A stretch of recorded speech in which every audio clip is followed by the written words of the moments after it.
What's going on, guys? Today's video is a little club tournament that I fish here locally. It's not very big. It's called the Die Hard 40. It's a pretty cool little bass club. We get together, usually try to get together around on the first Sunday of every month, depending on how things work out with the scheduling and everything. But me and Brandon fished this one, and I'm gonna tell you, it was a tough tournament. We got a lot of bites. We put 5 in the boat, but our bites, we were getting bites, but they either weren't keepers or they were just grabbing the tail. It was a pretty tough tournament. You'll see in the video that there's actually a cool start to our morning, and we got started off pretty quick. We put 3 in the boat pretty quick out of one little key area, and when we first got there in the morning, we noticed we were sitting there fishing on a point on a bulkhead, and all of a sudden this little shad spawn started happening. And I told her, hey man, start chunking at the bulkhead, stay as close to your bulkhead as you can. And we worked around the point in the bulkhead, never got any bites. We got one bite in the front of the bulkhead out on the main lake side. Wasn't a keeper, so we kept moving around, and we would notice the bait would just move, the shad would just move down the bank. So we were just following them down the bank, and we got in this one little stretch, probably 20 yards, and I was throwing a 0 spook, and you'll see it, the fish missed it twice and finally came back and got it a third time. It was pretty cool to watch. Got that one in the boat, and then Brandon hooks up with another one, and then not 5-10 minutes later, Brandon's got another one in the back of the boat. So we started the day pretty good, real fast back. Within the first 30 minutes we had 3 fish, so I was pretty happy about that. After about 10:30, that bite went away. It got really tough then. We actually didn't get another bite until probably 1:30. It was a pretty tough thing.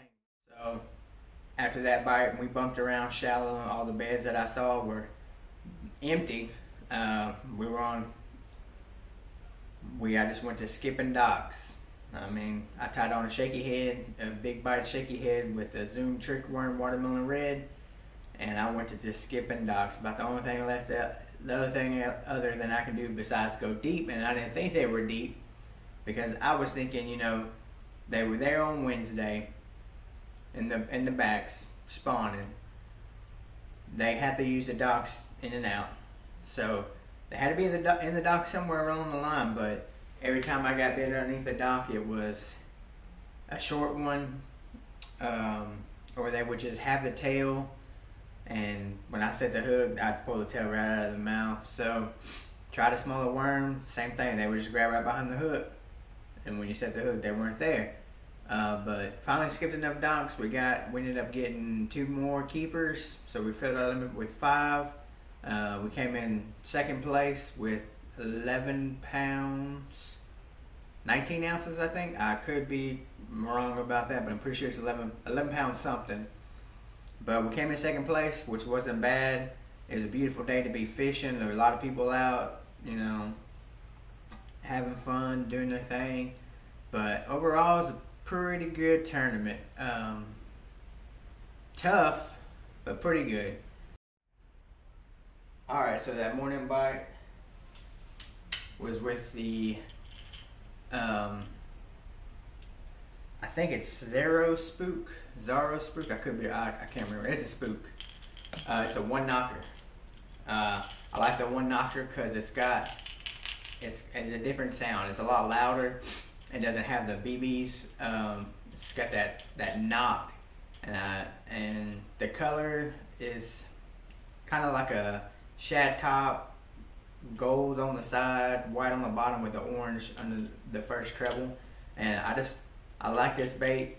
A buddy of mine that I fish with a lot, we used to fish a lot together. Now we fish against each other a lot, but he turned me on to the 1 knocker. He started throwing it, and he just said, man, I just seem to get more bites on it, something different, like they haven't heard it before.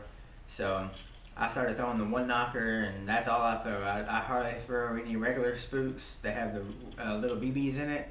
I always end up tending to throw the one knocker, and I can tell you right now, this is the only one knocker I have. I don't have any other one knockers. This is it. It seems to catch fish when they're on the top water. If they in open water, it usually gets them to bite. Throwing that on an Abu Garcia Silver Max with 17 pound. No, this is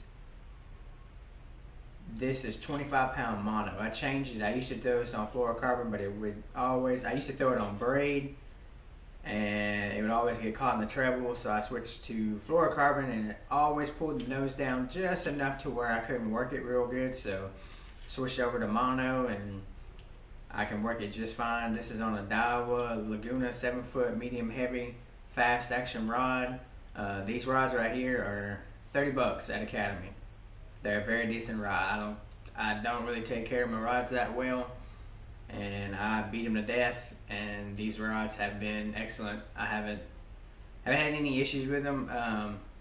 The only thing that I don't like about them is they don't have a split for the open reel. They don't have an open reel seat to fill the blank, so that's why I use it for my moving stuff, because you don't have to have all that necessary sensitivity. So I use that on most of my moving baits. The other fish just come on. The other fish come on. This is my shaky head. Usually I have it on a spinning rod, but I had it on a spinning rod. I got a wind knot in my braid, and it was done for the day, so I just reached down. This is the rod I had on my deck, cut off whatever I had on it, and I used a 3/16 big bite shaky head with a Zoom trick worm. It's another Silver Max Abu Garcia. This has 17 pound Seaguar and Vizex fluorocarbon. And again, the Daiwa Laguna 7-foot medium heavy rod. Nothing I can say about this. This gets it done when the bite's tough. The shaky head, just play around with the color of the trick worm. 90% of the time I'm going to go with watermelon red. I use red bug a little bit if I ever need to, or June bug, depending on what the water is. But usually 90% of the time it's going to be watermelon red Zoom trick worm. And then last, I didn't catch these fish on camera, but another thing, the other bait the fish came on, this is a Zoom brush hog. Again, watermelon red, 90% of the time that's what we go with. 3/16 tungsten weight. And then this is on a 7-foot medium heavy fast Daiwa Arid rod. These are absolutely one of my favorite rods. It's got the open reel seat, good sensitivity. I'm fishing it on a Lou, on it is a Lou's Speed Spool LS 1HB. It's a 6:4 to 1 gear ratio, so it's a little slow. Most people are going to say it's a little slow for pitching moving baits, but I can seem to reel real fast enough to catch up with them if I need to. These rods are sensitive, and they're only $50 from Academy. Great rod. Y'all should look into them. Like I said, I don't take care of them very often, and the only problems I've had out of these rods is one of them I had to replace the tip because the insert fell out, but other than that, these rods right here have been stellar. So I hope y'all enjoyed the video. If you get a chance, subscribe, hit that subscribe button, give this video a like, and I'll see y'all next time.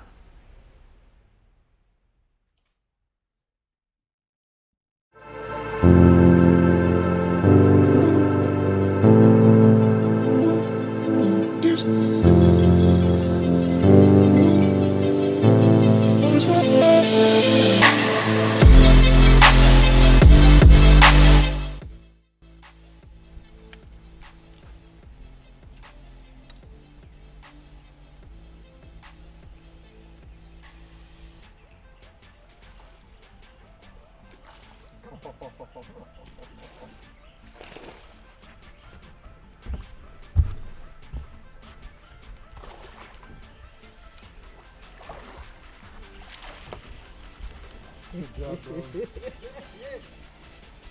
job.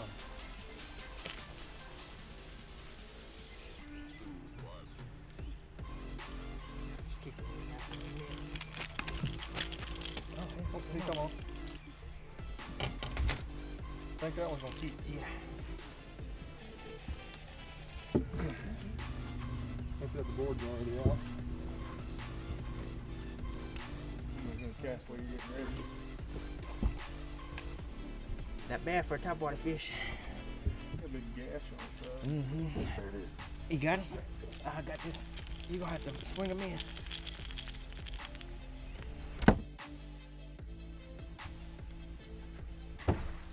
That's another keeper.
What?